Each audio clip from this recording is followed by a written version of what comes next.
Video conferencing के जरिए संवाद कर रहे हैं। मध्य प्रदेश के मुख्यमंत्री शिवराज सिंह चौहान भी यहाँ मौजूद हैं। आपको बता दें कि गृह प्रवेश कार्यक्रम है जिसको लेकर प्रधानमंत्री नरेंद्र मोदी संवाद कर रहे हैं। प्रधानमंत्री आवास योजना के तहत 1,75,000 लोगों को आवास दिए गए हैं। गृह प्रवेश कार्यक्रम है ये, और सुन लेते हैं कि शिवराज सिंह चौहान जी क्या कह रहे हैं।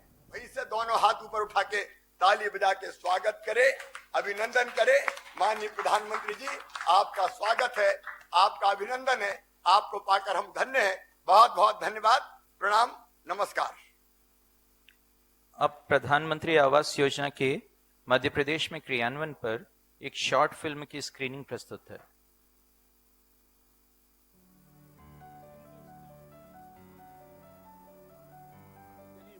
गांव हो, शहर हो, कहीं पर रहता, उस परिवार के पास उसका अपना पक्का घर।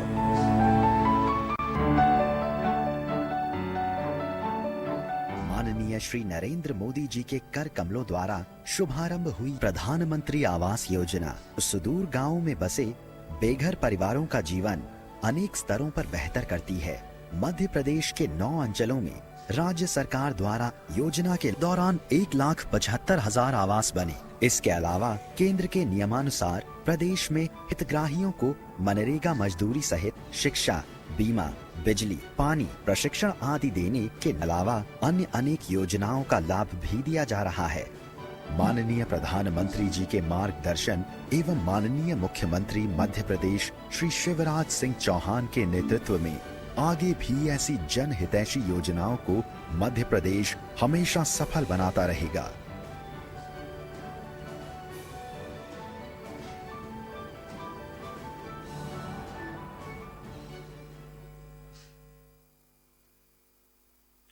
अब मैं माननीय प्रधानमंत्री जी से मध्य प्रदेश के 1,75,000 आवासों में गृह प्रवेशम कार्यक्रम की पट्टिका के अनावरण का विनम्र अनुरोध करता हूं।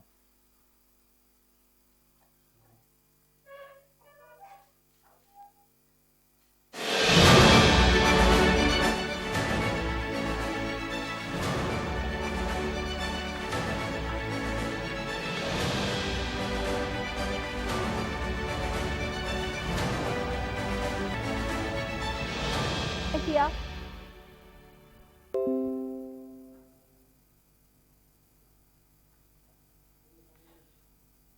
अब मैं माननीय प्रधानमंत्री जी को मध्य प्रदेश के 3 जिलों धार, सिंगरौली एवं ग्वालियर के गांवों में स्थित प्रधानमंत्री आवास योजना के हितग्राहियों से संवाद के लिए सादर अनुरोध करता हूं। सर्वप्रथम धार जिले के सरदारपुर जनपद के ग्राम पंचायत अमझेरा के आदिवासी हितग्राही श्री गुलाब सिंह को माननीय प्रधानमंत्री जी से संवाद के लिए आमंत्रित करता हूं।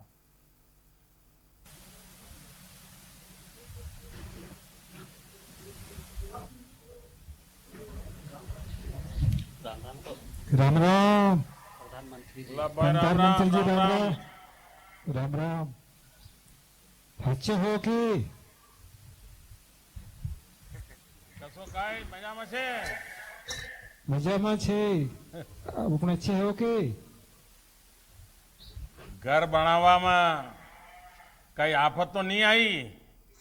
नहीं आई? खरेच? वारलो। अच्छा, बताइए कैसे घर बनाया?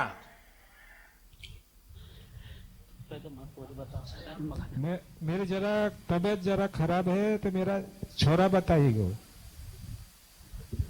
नमस्कार प्रधानमंत्री जी। क्या शुभ नाम आपका? नेरो। बताइए। अभी तो हमारे गांव और सरदारपुर तहसील और जिला के सभी गरीब और भाई बहनों के ओर से हम सभी शुभकामना देते हैं जो हमारे गरीब भाई को मकान मिले हैं, उसके सबको तरफ से मैं शुभकामनाएं देता हूं।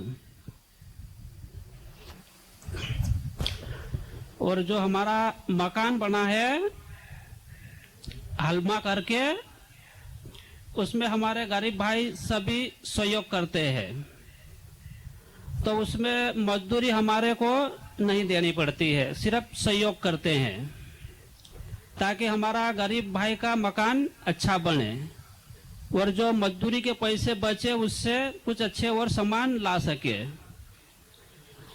और जो उसमें हमारे भाई जो मिस्त्री है उन्होंने भी बहुत हमारा सहयोग करा ताकि हमारे भाई की जो मजदूरी होती है मिस्त्री की वो ज़्यादा देना पड़ती है, तो उससे ताकि और अच्छा सामान लाके और अच्छा मकान बना सकता है आदमी।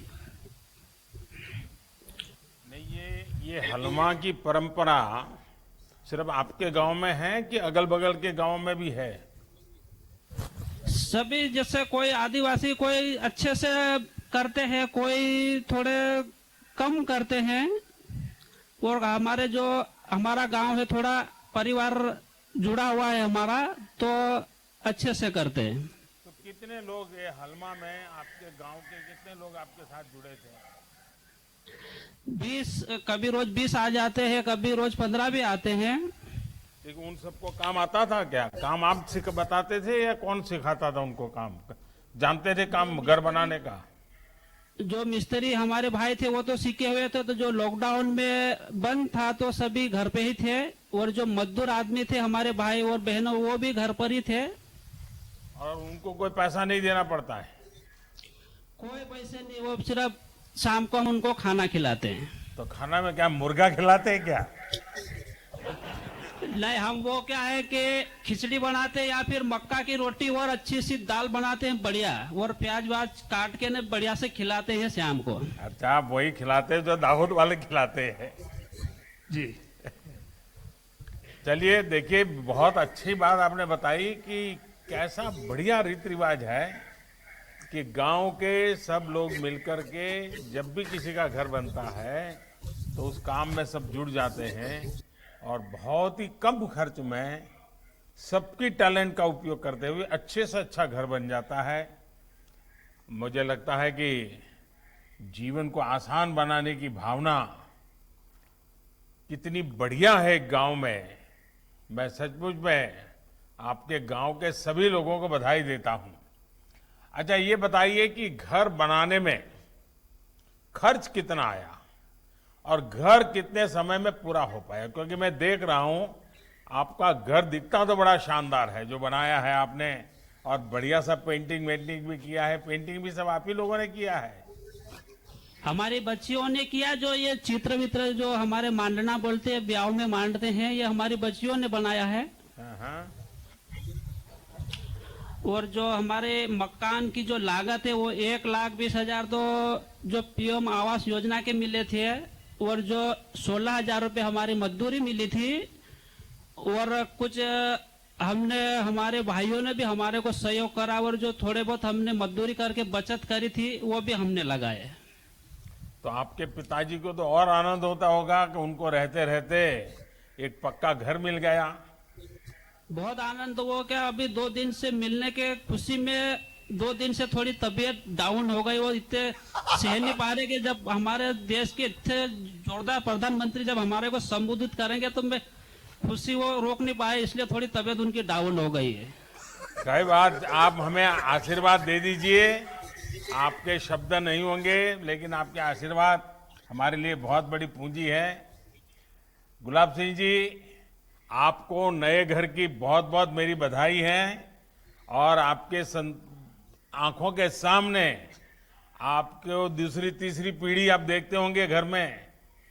सबके लिए पक्का घर होना ये आपके लिए तो सबसे बड़ी खुशी की बात होगी।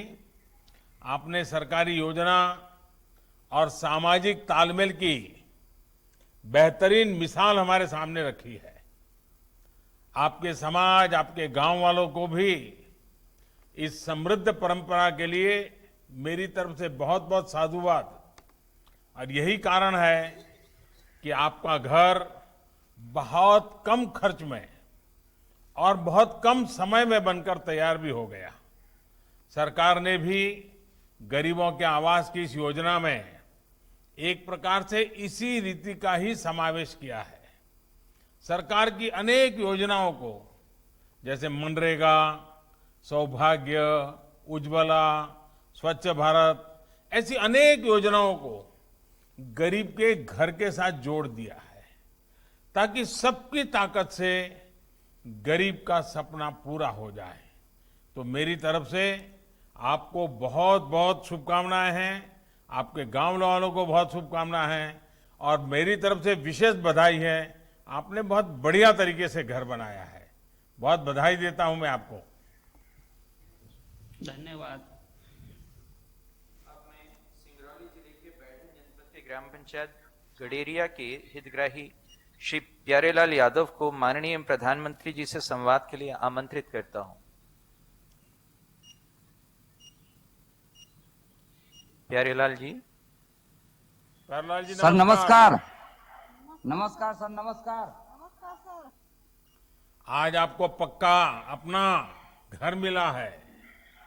आज आपकी खुशी बहुत स्वाभाविक है और मैं देख भी रहा हूं आप अपने श्रीमती जी के साथ बैठे हैं, बड़ा आनंद होता होगा आपको। तो जी सर, बहुत आनंद है हमको। प्यारेलाल जी, कभी सोचा था कि आपके यहाँ एक पक्का अपना घर होगा और आपके सपने पूरे भी होंगे? क्योंकि वादे तो आप लोग कई सालों से सुनते आते होंगे। सर हमको विश्वास था कि हमको अवश्य मिलेगा। जैसा सबको मिल रहा है सर, वैसा हमको भी मिला। हमको विश्वास है कि आवास हमको भी मिल गया। तो आज घर का आपका प्रवेश हो रहा है, तो खाना क्या पकाया आज? सर बनवाए हैं खाना। क्या बनवाए हो बताइए ना। चावल, दाल, पूड़ी, सब्जी। वाह, कुछ मीठा भी बनाया होगा? सर मंगवाए हैं मीठा। मीठा मंगवा लिए हो? जी। वाह। अच्छा, पहले आपका मकान कैसा था और मकान में क्या सर दिक्कत हमारा थी? सर हमारा मकान कच्चा का था, खपड़ेल था। आंधी तूफान में खपड़े उड़ जाते थे, पानी गिरने पर बहुत चूता था, इसलिए बहुत समस्या था। सर हमको आवास मिल गया तो बहुत आनंद आ गया। अच्छा, आपको ये घर कब स्वीकृत हुआ था? सर हमारा मकान सन 2019 में हमको मिला। यानी लगभग मकान तो अभी मिला कि उस समय तय हुआ कि अब मिलेगा मकान? क्या हुआ? सर हमको मकान मिला और लगभग 15 दिन की पहले पूर्ण हो चुका। अच्छा अच्छा, यानी 1 साल पहले मकान बनाने का आपको तय हो गया और बाद में 1 साल में आपने इसको आज पूरा कर दिया, 15 दिन पहले। जी हाँ हाँ। तो आपको ये मकान लेने में मैं जरा ऐसी बात पूछ रहा हूँ, बुरा मत मानना और जी सर। बताते समय संकोच भी मत करना, सच बता देना। बताएंगे ना? जी सर बताएंगे। क्या आपको ये सब मकान पाने में किसी से लेन देन की बात हुई हो, किसी ने कुछ मांगा हो, परेशान किया हो, दफ्तरों में, बैंक में चक्कर काटने पड़े हो और आप मन को लगा छोड़ो यार मकान नहीं चाहिए, क्या मोदी जी बातें करते हैं, कुछ बेकार है सब? ऐसा हुआ क्या कभी? नहीं सर, कभी नहीं हुआ ऐसा। कभी समय नहीं समय हुआ? पर किस्त हमको मिलती गई हाँ, और हमको दिक्कत नहीं आई। कोई परेशान नहीं किए, कोई पैसा नहीं हमसे मांगे, हाँ। इसलिए कि आवास हमारा धीरे धीरे बन गया। और अच्छा, मकान राखड़ बनाते वाला समय ईंट हम आप लगाए। पति पत्नी में भी झगड़ा होता होगा? वो कहती है नहीं इधर नहीं का सर, बनाओ, कभी वो नहीं कहती हुआ। है दरवाजा इधर डालो। नहीं सर, कभी नहीं झगड़ा हुआ। आपकी चलती कभी होगी, बातचीत आप नहीं हुई। आप उनकी सुनते ही नहीं होगी। नहीं सर, ऐसा कोई बात नहीं है। हाँ, और हम मकान बनाए और क्या कहते हैं, राखड़ वाला ईंट लगाए। पूछे 2-4 आदमी से कि राखड़ वाला ईंट कैसा होता है, तो लोग बताए कि मजबूती भी है। आपके यहाँ तो अच्छा आपके है। यहाँ तो आप जिस इलाके में हैं वहां तो शायद काफी बड़ी मात्रा में इस प्रकार की ईंटें मिलती है ना? जी सर मिलती है, यहाँ प्लांट है हमारे गांव में। और ये ईंटें तो बड़ी मजबूत भी होती है, सस्ती भी होती है। जी सर, इसलिए हम मंगवाए उसको। अच्छा, पक्का घर तो आपको मिल गया, अब आपकी जिम्मेदारी बढ़ गई है। अब आपको अपने बच्चों को खूब पढ़ाना है। जी सर क्या पढ़ाओगे रहे ना? हैं। जी सर पढ़ा रहे हैं। हाँ, अभी क्या पढ़ाते हैं बच्चों को? सर अभी तो स्कूल बंद है लॉकडाउन के चलते। नहीं, वो तो ठीक इसलिए है, कि- लेकिन पढ़ाते क्या है? पढ़ाते हैं किस क्लास में पढ़ते हैं? इन साल में एक बड़े वाले बच्चे 11वीं में पढ़ेगा, एक 6वीं में, एक 5वीं में। अच्छा, देखिए ये जो योजना है वो सिर्फ मकान बनाने की योजना नहीं है, बल्कि जी। गरीब को आत्मविश्वास देने की योजना है, ताकि वो छोटी छोटी समस्याओं जैसे घर, बिजली, पानी, ईंधन, ये रोजमर्रा की जो जद्दोजहद है ना, उससे वो बाहर निकलकर अपने काम में, अपने भविष्य के लिए, अपनी प्रगति के लिए अपना पूरा ध्यान लगा सके। कड़ी परिश्रम के बाद जब रात को थका हुआ वो जब घर पहुंचे तो मेरा गरीब भाई चैन की नींद सो सके और अगले दिन फिर तारो ताजा होकर फिर काम से निकल पड़े। मैं समझता हूं कि गरीबी को पराजित करना है, गरीबी से बाहर निकलना है, तो गरीब की ताकत बहुत बड़ी ताकत बन जाती है। और हमारी कोशिश यही है कि गरीबी से मुक्ति पाने का, गरीबी हटाने का सबसे बड़ा रास्ता है गरीब को ताकतवर बनाना, और उस रास्ते को हम आगे बढ़ा रहे हैं। और प्रधानमंत्री नरेंद्र मोदी